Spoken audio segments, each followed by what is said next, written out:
ठीक है ना।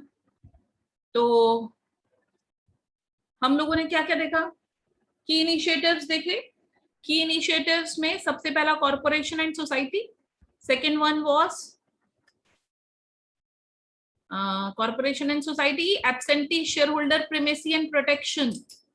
इसमें बेसिकली शेयर होल्डर्स का इन्वॉल्वमेंट डाला गया, एसआर पास करना और ये सब। बोर्ड्स एंड देयर प्रोसेस, मतलब बोर्ड को इंडिपेंडेंट करने की बहुत रिक्वायरमेंट डाली गई। बोर्ड्स एंड देयर प्रोसेस में audit committee, 149 independence of the board, ये सब। और ये एब्सेंटी शेयर होल्डर प्रीमेसी में आप सेक्शन 151 डाल सकते हो, स्मॉल शेयर होल्डर डायरेक्टर। फिर आते हैं डिस्क्लोजर एंड ट्रांसपेरेंसी पे। ये तो बहुत इंपॉर्टेंट था कॉर्पोरेट गवर्नेंस के व्यू पॉइंट से। डिस्क्लोजर एंड ट्रांसपेरेंसी पे कंपनीज एक्ट 2013 ने बहुत ही तगड़े रूल्स बनाए हैं। आफ्टर सत्यम स्कैम आप देखो, डायरेक्टर ऑडिटर्स वर मेजरली इन्वॉल्व, मतलब ऑडिटर्स के बिना वो स्कैम नहीं हो सकता था, ऑब्वियसली नॉट पॉसिबल कि ऑडिटर्स की मिलीभगत होती है with the directors and promoters class of people. तो इनको ऑडिटर की इंडिपेंडेंस को बढ़ाने के लिए कंपनीज एक्ट ने बहुत सारे प्रोविजंस डाले, जो प्रोविजंस आपको पता ही है। 130, आपको पता होगा, एक सेकंड, सेक्शन 128 से लेकर के 138 तक, ये हमारा 137 तक अकाउंट्स ऑफ कंपनीज होता है, एंड फिर ऑडिट ऑफ कंपनीज आता है। Audit of companies is 138 internal audit से लेकर के 148 कॉस्ट ऑडिट। ठीक है, ये हमने प्रोविजंस पढ़े, जिसमें सेक्शन 140, सेक्शन 141, ये सब इंडिपेंडेंस ऑफ ऑडिटर की बात कर रहे हैं, डायरेक्टर नहीं बोल रही हूं मैं, इंडिपेंडेंस ऑफ ऑडिटर की बात कर रहे हैं कि ऑडिटर एक डिस्क्वालिफाइड हो जाएगा अगर उसका किसी भी तरीके से कनेक्शन होगा विद द फर्म, 5 लाख से ज्यादा का डेट ले रखा होगा, बहुत सारी चीजें थी। तो वो सब प्रोविजंस डाले गए कंपनीज एक्ट 2013 ने, सेक्शन 138 टू 148, राइट। तो अब देखते हैं corporate good corporate governance establish करने के लिए disclosure and transparency in reporting. Reporting मतलब ऑडिटर से रिलेटेड है, इसमें देखते ही आपको समझ आ जाएगा किसका पॉइंट है। रिपोर्टिंग के दौरान डिस्क्लोजर्स करना एंड ट्रांसपेरेंट रहना, अब ये कौन कर सकता है, ओनली ऑडिटर, है ना। तो बेसिकली कंपनीज एक्ट ने ऑडिटर के रिगार्डिंग रूल्स बनाए हैं इस थीमेटिक कैटेगरी में, फिफ्थ थीमेटिक कैटेगरी में। सबसे पहला on financial disclosure and reporting. ठीक है, फाइनेंशियल डिस्क्लोजर्स की बात करी। अब ये क्या है देखिएगा, there has been a problem क्या थी, there has been a moment to harmonize Indian accounting standards with the global financial reporting standards for some years now. The act takes this forward. क्या हुआ था, ये बहुत सालों से चर्चा आ रही थी कि हमारी अकाउंटिंग को यूनिफॉर्म करो, वर्ल्ड अकाउंटिंग की तरफ जा रहे हैं हम, world accounting. What is world accounting, मतलब वर्ल्ड में जिस तरीके के एएस फॉलो होते हैं उसी तरीके हम हमारे एएस को बेस करेंगे, मतलब हम स्विच करें आईएफआरएस पे, इन पे बातें चल रही थी। तो कंपनीज एक्ट ने इसका बहुत बड़ा इनिशिएटिव लिया और शेड्यूल 3 डाल दिया गया। शेड्यूल 3 का आपको पता ही होगा, part first, part second, part third. Part second में पीएनएल बनता है, पार्ट थर्ड में बैलेंस शीट बनती है। तो schedule third was a initiative taken by companies act 2013 in this regard. ठीक है, ऑब्वियसली ये सब ऑडिटर का ही काम है। The act takes this forward. Schedule 3rd of the act sets out general instructions for preparation of balance sheet and statement of P&L. उसके लिए फिर एक्ट ने फर्दर ये बोला, आपको याद होगा सेक्शन 129 सेक्शन 129 कंसोलिडेशन की बात करता है ना, कि holding companies are now mandatorily required to prepare consolidated financial statement, CFS बनाने पड़ते हैं इनको। इनकॉर्पोरेटिंग फाइनेंशियल्स ऑफ सब्सिडियरीज, मतलब सब्सिडियरी कंपनी के फाइनेंशियल्स को आप अपने में इनकॉर्पोरेट करके दिखाओगे। व्हाट इज सीएफएस, ये समझा रहा है कि incorporating financials of subsidiaries including associates and जेवीज। आपने पढ़ा होगा सीएफएस, एक चैप्टर आता है आपके अकाउंट्स में, कंसोलिडेटेड फाइनेंशियल स्टेटमेंट्स, उसमें आपने कंसोलिडेशन करा होगा सब्सिडियरी का, होली ओन सब्सिडियरी का, पार्टली ओन सब्सिडियरी का, एसोसिएट्स का, जॉइंट वेंचर्स का भी। तो वो सब ये कंपनीज एक्ट 129 की रिक्वायरमेंट है। इन एडिशन टू देयर, मतलब आप अपनी, अगर कोई आप होल्डिंग कंपनी है तो खुद की स्टैंड अलोन बैलेंस शीट तो बनाएगी ही, साथ में कंसोलिडेटेड फाइनेंशियल स्टेटमेंट बनाएगी along with all the subsidiaries. In addition to their own standalone financials, they are also required to attach a separate statement setting out the salient features of financials of such subsidiaries. Two areas of concern with regard to this initiative is, अब ये initiative है तो अच्छा कि holding company को अपनी सारी subsidiaries के अकाउंट्स प्रेजेंट करने पड़ेंगे, राइट? अब रिलायंस की 134 समथिंग या ऐसे कुछ सब्सिडियरीज है, तो रिलायंस अपनी इतनी सारी सब्सिडरीज के स्टेटमेंट बनाएगा, चलो ठीक है। रिलायंस की एक सब्सिडरी है, उस सब्सिडरी की भी सब्सिडरी है, उसकी भी सब्सिडरी है, मतलब आप सोचो ये भी तो होल्डिंग कंपनी हो गई इसकी, ये भी तो होल्डिंग है इसकी, आपकी इमीडिएट होल्डिंग भी बना रही है, आपकी इमीडिएट होल्डिंग भी सीएफएस बनाएगी इस लाइन के अकॉर्डिंग। तो मतलब हर कोई कंपनी जब तक लास्ट एक सब्सिडरी नहीं बन जाए तब तक हर कोई सीएफएस बना रहा है। कितना पागलपन है, कितना कॉस्ट मतलब कॉस्ट वाइज सोचो तो बहुत ज्यादा कॉस्ट इंक्रीज करने वाला फीचर है ये। तो फिर बाद में ये डाला गया कि ठीक है ये आपको बनाना है, सीएफएस तो बनाना है, उसमें कोई शक नहीं है, लेकिन कुछ कंपनीज को एग्जेम्पशन दे देंगे, जैसे कि आपकी इमीडिएट होल्डिंग नहीं बनाएगी अगर अल्टीमेट होल्डिंग बना रही है, तो ultimate holding is preparing consolidated financial statements, तो इमीडिएट होल्डिंग को बनाने की जरूरत नहीं है। ऐसे आपने एग्जेम्पशन पढ़ा होगा, सेक्शन 129 याद आना चाहिए आपको। सेक्शन 129 किसी को याद है? उसमें यही सब बातें हो रही है कि कंसोलिडेटेड फाइनेंशियल स्टेटमेंट्स बनाने हैं, सेलियन फीचर अपनी स्टैंड अलोन बैलेंस शीट तो बनानी है, उसके अलावा सेलियन फीचर्स ऑफ सब्सिडरीज भी जोड़ने हैं। इसके अलावा कुछ एग्जेम्पशंस हैं कि किन किन को नहीं बनाने हैं सीएफएस। कुछ याद आ रहा है?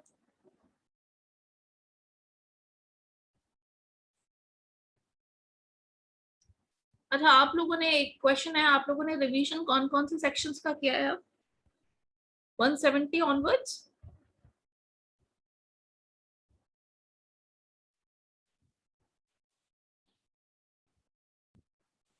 मैंने दिया नहीं था शायद, है ना मैम? 168 तक क्लास में हो गया था, उसके बाद में आपने दिया नहीं था, तो वो 170 तक तो हो ही रखा है। तो बच्चों 169 टू आप करो 185, बहुत है इतना। ये लॉट तो 5-5 में ही होगा, ये लॉट बहुत हैवी है।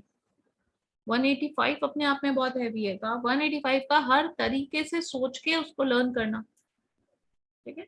तो बस इतना सा ही और दे रही हूँ मैं, कल डिस्कस कर लेंगे। चलो ठीक है। तो वो जो आपने की इनिशिएटिव लिया है सीएफएस बनाने का, कंपनीज एक्ट ने बोला कंसोलिडेटेड फाइनेंशियल स्टेटमेंट बनाया, उसमें दो कंसर्न थे। क्या? First, the requirement applies to immediate holding company as well, ये इमीडिएट होल्डिंग कंपनी पे भी लग रही थी।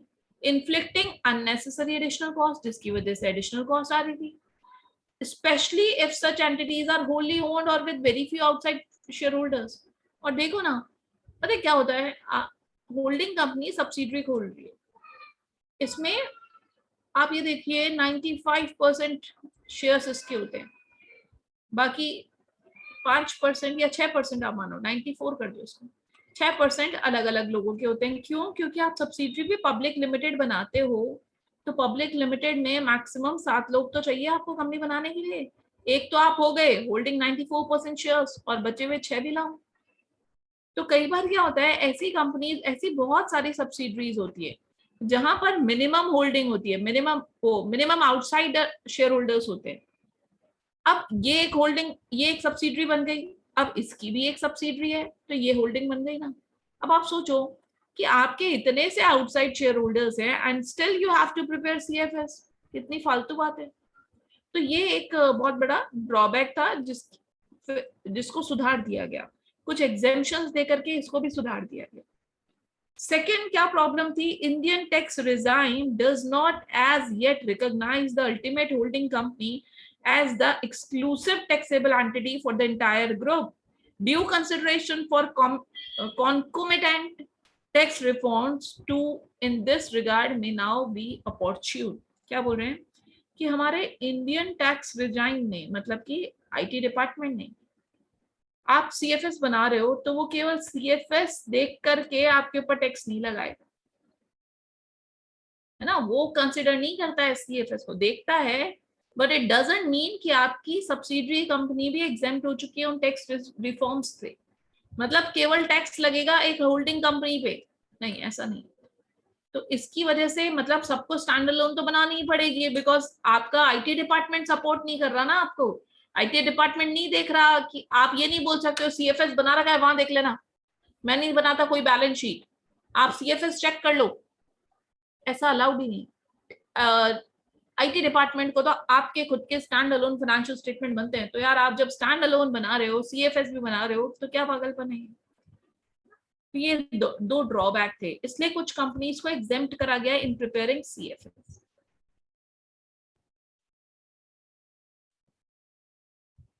अच्छा 171, ओके ओके। 175 कौन सा था, मेरे को तो याद नहीं है। 176, 170, हाँ हाँ, नहीं नहीं नहीं, ये नहीं करेंगे आप बोर्ड मीटिंग आ जाती है बीच में, तो आप करेंगे 169 से लेकर के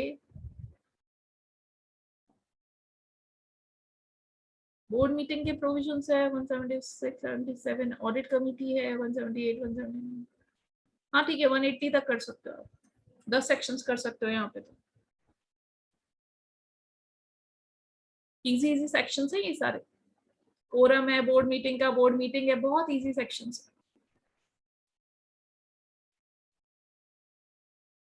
देखिएगा। फिर और क्या बोला कंपनीज एक्ट ने डिस्क्लोजर के रिगार्डिंग, सेक्शन 130 और 131 भी डाला गया, that is recognizing the need to formalize acceptable process for reopening and restating the financials of a company as a fallout of fraud or mismanagement.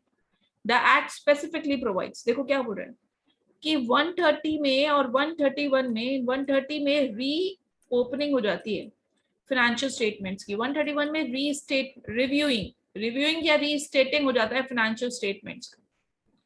मतलब एक तरीके से companies are allowed to reopen their financial statements voluntary या फिर किसी की law की requirement पे, इस पे रोक लगा दी गई। कंपनी ऐसे क्या करती थी, अपने पुराने फाइनेंशियल स्टेटमेंट्स को भी रीओपन करके उसमें ठीक ठाक कर लेती थी, जो भी घपलेबाजी होती है उसको ठीक कर लेती थी। तो इस पे रोक लगा दी 130 और 131 लगा करके। उन्होंने बोला कि ये रीओपनिंग और रीस्टेटिंग दोनों ही हो सकती है वॉलंटरी, बट 3 साल तक के स्टेटमेंट्स, प्रायर 3 साल तक के फाइनेंशियल स्टेटमेंट्स को ही आप रीओपन और रीस्टेट कर सकते हो, है ना। और अगर इनवॉलेंट्री है, इनवॉलेंट्री मतलब आपके ऊपर लॉ का प्रेशर है, तो फिर तो कोई सी भी विदाउट एनी लिमिटेशन, मतलब लॉ तो कितनी भी पुराने स्टेटमेंट्स को रीओपन करवा सकता है, आप इच्छा से 3 साल तक के ही स्टेटमेंट्स को रीओपन या रीस्टेट करवा सकते हो, दैट्स इट। 130 और 131 ये दो सेक्शंस हैं। ये भी एक इनिशिएटिव था कंपनीज एक्ट में, स्ट्रिकर हुई है ना पॉसिबिलिटीज। अब कंपनीज मन चाहे तरीके से अपने स्टेटमेंट्स को रीओपन करके फ्रॉड वगैरह ठीक नहीं कर सकती हैं, देयर इज अ लिमिट कि आप 3 साल तक के ही कर सकते हो मैक्सिमम, पीछे नहीं जा सकते हो। आपको पता था स्क्रूटनी आने वाली है मेरे ऊपर, तो पिछले सारे स्टेटमेंट्स को ठीक कर लिया, वापस से बना लिए दोबारा रीओपन कर करके, नहीं अलाउड ही नहीं है, only 3 years।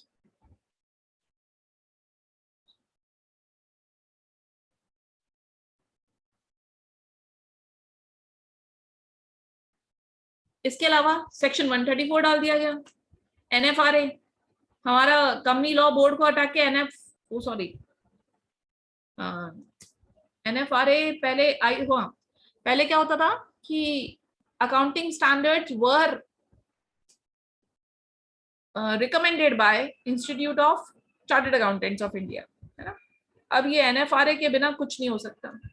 National financial reporting authority establish कर दी गई, जिसको काम दिया गया कि आप एएस रिकमेंड करिए और उसका कंप्लायंस चेक करिए, है ना। इसके अलावा बोला गया the financials of the company including consolidated accounts are now to be signed by CFO, certification करवाया गया सीएफओ से। सीएफओ आप फाइनेंशियल स्टेटमेंट्स को सर्टिफाई करो, आप मुझे बताओगे सेक्शन कौन सा है, fill in the blanks, section भरिए।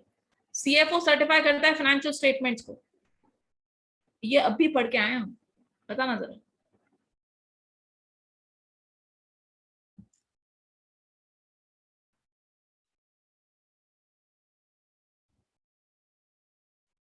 जल्दी बताओ।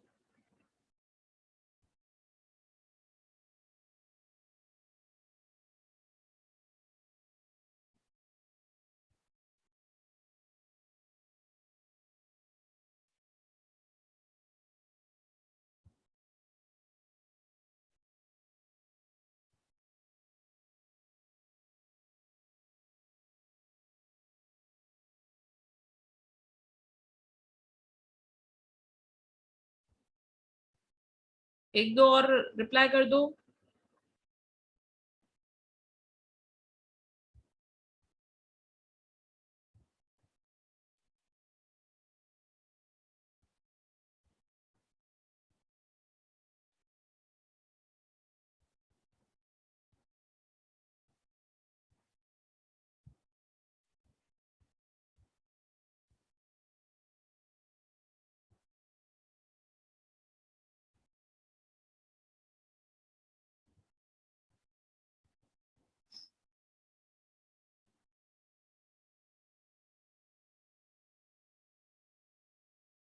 क्लॉज 49 129 में नहीं आएगा ये। क्लॉज 49 तो लिस्टिंग एग्रीमेंट का है, बिल्कुल सही बोल रहे हो आप। इसके अलावा कंपनीज एक्ट 2013 ने सेक्शन 203 में, जब आप केएमपी पढ़ते हो ना, उधर ये बात और एडिशन में लिखी हुई है। 203 केएमपी आपके जो मॉड्यूल में है वो ये बताता है कि केएमपी कौन कौन होता है। लास्ट में ये भी लिखा होता है कि जो सीएफओ है ना, CFO is the KMP. CFO certify करता है फाइनेंशियल स्टेटमेंट्स। रीजन क्या है, अभी सर्टिफिकेशन क्यों डाला गया आप सोचो। सीएफओ क्यों सर्टिफाई कर रहा है, कोई बताएगा reason? What's the reason behind? क्या गुड कॉर्पोरेट गवर्नेंस होगा behind certification of financials by CFO? What is the good corporate governance? सोच के बताओ।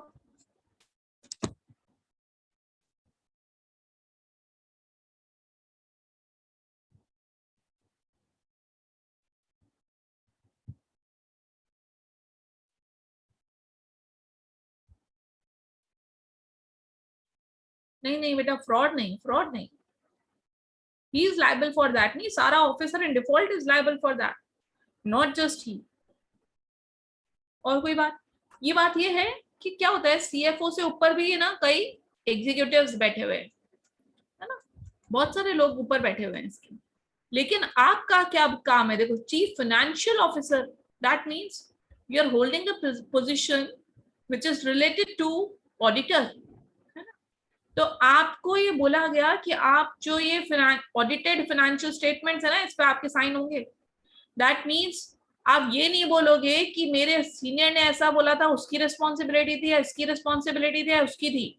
यू विल नॉट, मतलब आप डेफर नहीं, एक दूसरे के ऊपर एक्सक्यूज मार देते हैं लोग कि यार सीनियर की रिस्पॉन्सिबिलिटी थी ये साइन करना, मैं थोड़ी हूँ कंपनी का एमडी, एमडी साइन करेगा ना इस पे, नहीं, साफ साफ बोल दिया आप ही साइन करो।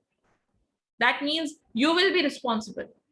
आप एक जिम्मेदारी लेते हो इन चीजों की कि ये जो फाइनेंशियल है, मतलब आप चेक वेक करो प्रॉपर तरीके से, ऑडिटर को कंट्रोल करोगे, ऑब्वियसली आपके साइन हो रहे हैं, that means you are taking the responsibility of these statements, है ना। तो मतलब फ्रॉड होता है तो सभी पकड़ में आते हैं, बट इन फाइनेंशियल स्टेटमेंट्स की जिम्मेदारी कि ये बन चुके हैं, ऑडिट हो चुकी है, इसकी साइन कर दिया है मैंने, ये आप पर है। The financials of the company, including consolidated accounts, are now to be signed by CFO as well. With this statutory recognition, the CFO's position is vested with both onerous responsibility and powerful authority to ensure accounting and reporting with integrity and transparency. अब इसकी वजह से ये खुद involve नहीं होगा auditor के साथ, क्योंकि इसके साइन हो रहे हैं, बाकियों के साइन नहीं हो रहे। तो आपने सीएफओ को रिस्पॉन्सिबल ठहरा दिया, दैट मीन सीएफओ अब ऑडिटर के साथ मिली भगत नहीं हो सकती है सीएफओ की, है ना, क्योंकि इसका गला पकड़ा जाएगा फिर कि भाई आपको पता था कि ऑडिटर ने कोई ओपिनियन ही नहीं ड्राफ्ट करी, आप खुद ही इन्वॉल्व थे, तो आपने साइन कैसे करे। दैट मीन्स बहुत सबसे पहले इसको पकड़ेंगे, बाकी सारे को भी लाइबल ठहराएंगे, बट ये मेन होगा। सेक्शन 134 डाला गया, दैट मीन्स 134 याद है आपको, बोर्ड्स रिपोर्ट 134 बहुत बड़ा सेक्शन था, बोर्ड रिपोर्ट, है ना। What is it? Board report is basically बहुत सारी बातों पे बोर्ड को अपनी रिपोर्ट में डिस्क्लोजर्स देने पड़ रहे थे। बोर्ड को आपको याद है 143.12 पे भी रिपोर्टिंग करता था बोर्ड, कि देखो हमारी कंपनी में ऑडिटर ने फ्रॉड पकड़ के दिया है और ये रहा, इस नेचर का फ्रॉड था। सीएसआर की रिपोर्ट भेजता था बोर्ड कि सीएसआर का खर्चा रिकमेंड कर रहा था सीएसआर कमेटी ने इतना, हमने इतना किया, ये रीजन है नहीं कर पाए ना। ये सारे काम डायरेक्टर रिपोर्ट में जाते हैं। तो बोला गया है reporting requirements in directors annual report to shareholders have been considerably extended by the act. उसका स्कोप बढ़ा दिया गया एक्ट ने। there will have to be a CSR report, उसमें CSR रिपोर्ट होगी, an expanded DRS director responsibility statement भी होगा, याद होगा आपको DRS भी होता है उसमें। DRS किस बात का, कि ये जो अकाउंट्स बनाए गए हैं वो एज पर गैप है, एज पर अकाउंटिंग पॉलिसी है, एएस को कंप्लाई कराए, ये सब बात। A policy statement on criteria of appointment and remuneration of director's statement on risk management policies and their implementation on board performance, evaluation policy and implementation on related party transaction, just to mention a few. बहुत ही short में आपको सब चीजें बतानी पड़ेगी कि क्या related party transactions हुए हैं, बोर्ड ने क्या पॉलिसीज बनाई थी, क्या उनका इम्प्लीमेंटेशन हुआ है, क्या उनकी परफॉर्मेंस है, बोर्ड की परफॉर्मेंस कैसी रही, ये सब बातें करनी पड़ती है आपको बोर्ड रिपोर्ट में। On audits and auditor and oversight, है ना। इसके बाद 134 में बोर्ड को रिस्पॉन्सिबल करा, रिपोर्टिंग रिक्वायरमेंट ही तो। अब देखो रिपोर्टिंग का मतलब शेयर होल्डर्स को बताना, रिपोर्टिंग वर्ड यूज होता है रिपोर्टिंग, इन्होंने रिपोर्टिंग वर्ड यूज करा है।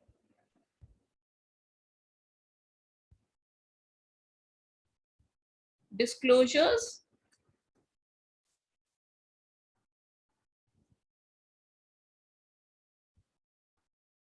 यहां पे कॉर्पोरेट गवर्नेंस कैसे लाएं, तो पहले तो ऑडिटर को पकड़ लिया, देखो ना सबसे पहला कहा था on financial disclosure and reporting, financials को डिस्क्लोज कर रहे हैं हम, और फाइनेंशियल्स को डिस्क्लोज करने का सबसे पहला तो ये ऑडिटर का काम है, सीएफएस वगैरह और फाइनेंशियल्स के ये रीस्टेटिंग और रीओपनिंग पे भी एक रोक लगाई। इसके अलावा एनएफआरए गठित किया गया, इसके अलावा सीएफए को साइन करने को लोग बोला गया। इसके अलावा 134 बोर्ड रिपोर्ट में भी तो डिस्क्लोजर्स ही हो रहे हैं, आप शेयर होल्डर्स को ही तो बता रहे हो। इसके अलावा ऑडिट एंड ऑडिटर्स, अब ऑडिटर्स को क्या बोला गया, audit independence is an important pillar of good corporate governance, है ना। Uninterrupted tenures tend to beget a measure of familiarity that may be injurious to the required level of independence and objectivity। क्या बोल रहे हैं, uninterrupted tenures मतलब सालों साल auditor चले जा रहा है, back to back back to back back to back, तो वो ऑडिटर का इंडिपेंडेंस इफेक्ट हो जाता है, वो कहीं ना कहीं उस कंपनी से रिलेटेड हो ही जाएगा अगर आप अनइंटरप्टेड टेन्योर्स के लिए ऑडिटर को अपॉइंट करते हो तो इसलिए वो रोक लगा दी। क्या रोक लगाई थी, याद है आपको, 5 साल। Auditor can be an individual, can be audit firm, तो auditor as an individual appoint हो सकता है 5 साल के लिए, फिर नेक्स्ट 5 साल के लिए 2 terms of 5 years। An audit firm can be appointed 2 terms of 10 years। उसके बाद कूलिंग पीरियड था बीच में, अगर आप रीअपॉइंट करते हो तो 5 साल का कूलिंग पीरियड भी है, याद होगा। ये एक इनिशिएटिव है ऑडिट और ऑडिटर्स के रिगार्डिंग, कि ऑडिटर का इंपॉर्टेंट इंडिपेंडेंट होना बहुत जरूरी है, he must be unbiased person. अब अनइंटरप्टेड अगर टेन्योर्स के लिए आप अपॉइंट कर देते हो तो उसकी वजह से ऑब्जेक्टिविटी खराब होती है, उसकी इंडिपेंडेंस खराब होती है, इसलिए ये ले आए, कंपनीज एक्ट का इनिशिएटिव है ये। इसके अलावा section 140 auditor independence is sought to be further strengthened by requiring a super majority special resolution to remove an auditor before expiry of the term।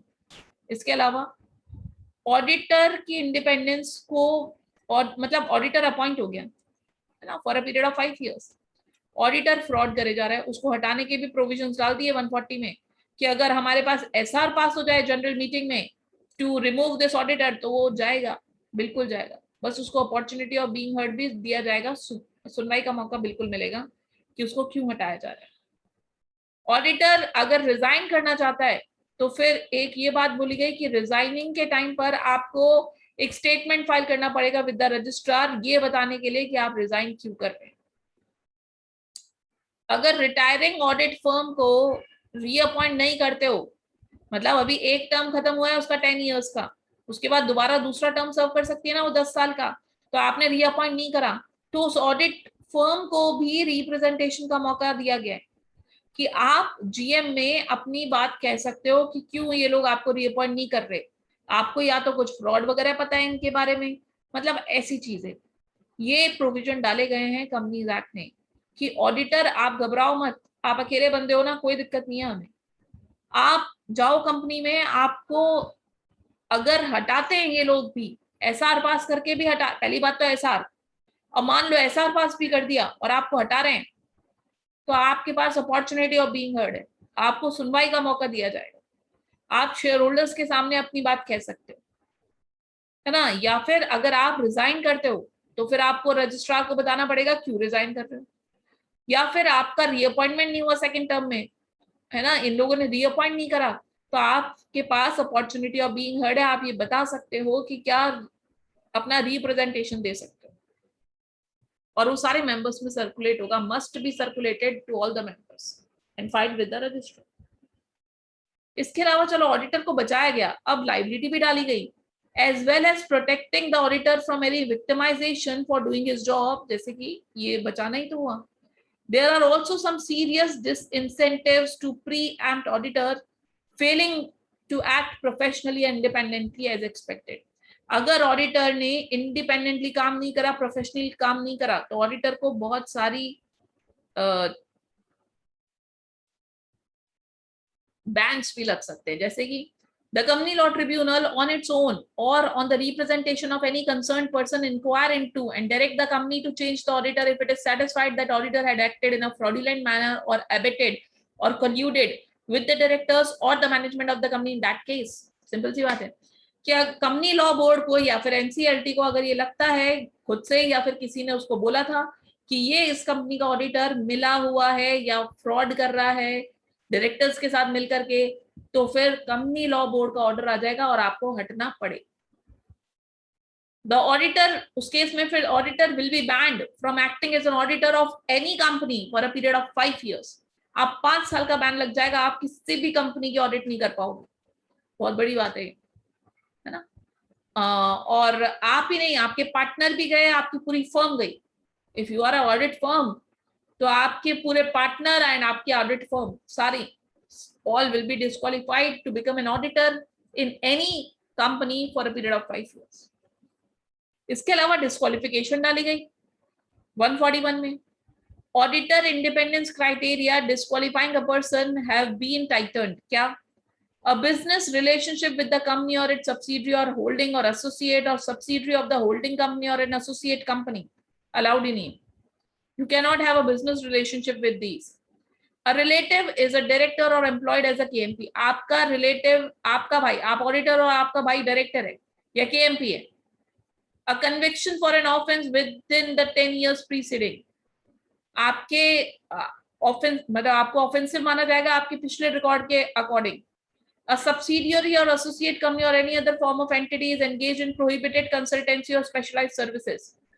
आप 144 की प्रोहिबिटेड सर्विसेज दे रहे हो, आप या आपकी सब्सिडरी, आपकी एसोसिएट या किसी भी तरीके की एंटिटी, सॉरी, आप सब्सिडरी में, एसोसिएट में या किसी भी कंपनी में जो ग्रुप कंपनीज है उसमें कंसल्टेंसी या प्रोहिबिटेड सर्विसेज दे रहे हो, तो फिर आप बिल्कुल डिस्क्वालिफाइड है। ये कंपनीज एक्ट 2013 की रिक्वायरमेंट है regarding audit independence and auditors. ठीक है ना, एक बार देखिए, फिर इसके अलावा भी ये कुछ बताती हूँ, खत्म करेंगे आज डिस्क्लोजर एंड ट्रांसपेरेंसी की रिक्वायरमेंट। बहुत इजी है बच्चों, आप केवल सेक्शंस पिक करना कि मुझे इसमें क्या क्या सेक्शन डालने, you will be able to write it down. ठीक है, मैं भी एक बार लास्ट में समरी बना दूंगी कि कॉर्पोरेशन एंड सोसाइटी में ये 2 बातें याद रखनी है आपको, बिल्कुल समरी, बहुत छोटी समरी बनाऊंगी लास्ट में कि ये 2 बातें इसमें डालनी है, ये इसमें डालना है, ये इसमें डालना है, ऐसे करके मैं 5 का आपको एक ओवरव्यू दे दूंगी लास्ट में। फटाफट से रीड करो, इसको खत्म करो। थोड़ा सा बच रहा है, एक पेज बस लास्ट।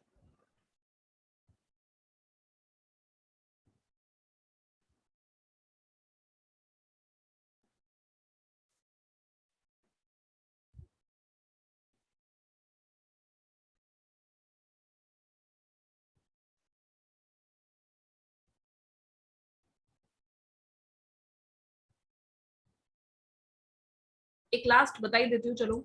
लास्ट एक और पॉइंट आएगा बच्चों, क्या है, negative list of services for auditor. एक है ना सेक्शन 144 डाला गया, आपको याद ही होगा, सेक्शन 144 इंसर्ट किया गया जिसमें प्रोहिबिटेड सर्विसेज डाल रखी है ऑडिटर के लिए, कि if you are a auditor of a company, आप कंपनी के ऑडिटर हैं, तो you can not simultaneously provide these services. उसकी लिस्ट याद है क्या? कंसल्टेंसी, याद है क्या लिस्ट आपको? Investment advisory, investment banking, yes तो कर दो। 144 की प्रोहिबिटेड सर्विसेज की लिस्ट। पोर्टफोलियो मैनेजमेंट कर रहे हो, है? वो बहुत 7-8 लिस्ट है, उनको आपको याद करनी पड़ेगी बाय हार्ट, मैं बोल रहा हूँ। ये क्वेश्चन आया हुआ है, right a short note on independence of auditors. ये क्वेश्चन आपसे पूछा गया।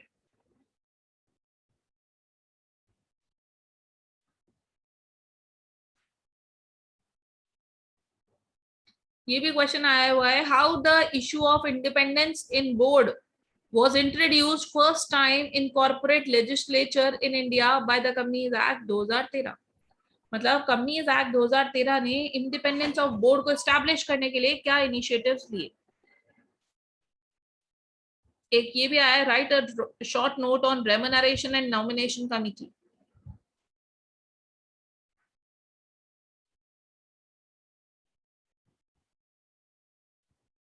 एक ये भी आया, right a short note on duality in board chairmanship and position of CEO.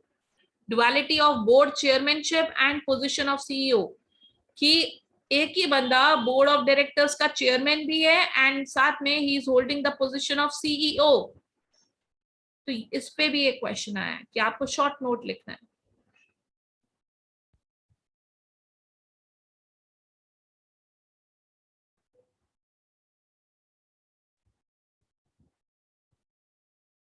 मैं आपको ना एक लिस्ट बना के दूंगी कि किसमें क्या क्या लिखना है।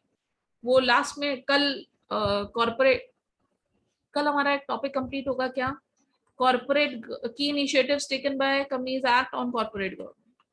की इनिशिएटिव्स, हम यही तो कर रहे हैं, key initiatives taken by companies act 2013, जिसमें corporation and society, absentee shareholder primacy and protection, third board and their processes, fourth disclosure and transparency, and fifth operation prevention and risk management.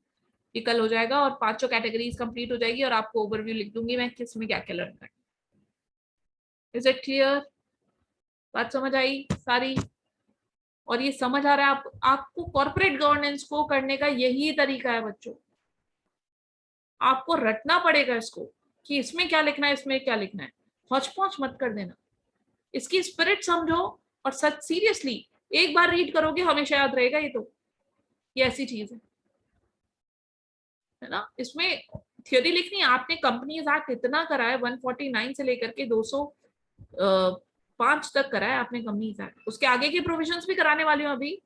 आपने IBC भी कर लिया, winding up भी कर लिया, बीच में ना इंस्पेक्शन इंक्वायरी इन्वेस्टिगेशन बच रहा है, ऑपरेशन मिसमैनेजमेंट बच रहा है, छोटे छोटे से सेक्शंस हैं, तो वो करते ही मतलब you have an overview of companies act. तो उसका ही तो चल रहा है। आप देखो ना टॉपिक क्या है, कंपनीज एक्ट 2013 की इनिशिएटिव्स। तो कंपनीज एक्ट 2013 के इन्हीं में से प्रोविजन आ रहे होंगे। कंपनीज एक्ट 1 से चालू होकर के 405 समथिंग चलता है, उन्हीं में से प्रोविजन आ रहे हैं उठ के। तो लिखना वही है आपको। फिर हम पढ़ने वाले हैं कल corporate governance in family business. Family business में कॉर्पोरेट गवर्नेंस कैसे एस्टैब्लिश करेंगे उस पर चर्चा करेंगे कल। एक पॉइंट बच रहा है इसका, ऑपरेशन प्रिवेंशन एंड मिसमैनेजमेंट, वो कल करके हम आगे चलते हैं। मैम अनलिस्टेड कॉर्पोरेट गवर्नेंस भी तो है। हाँ वो भी है, उसके बाद है शायद। उसके बाद है। नो देखिए मैम, ये 4 टॉपिक है और 5वां वही तो है।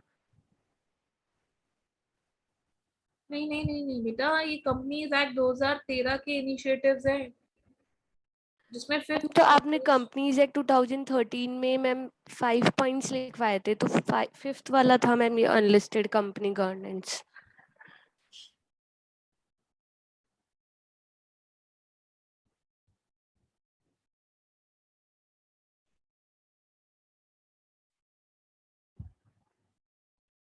ओके सॉरी, ये गलत हो गया, ये अलग से टॉपिक है। अनलिस्टेड कंपनी गवर्नेंस इज अलग टॉपिक।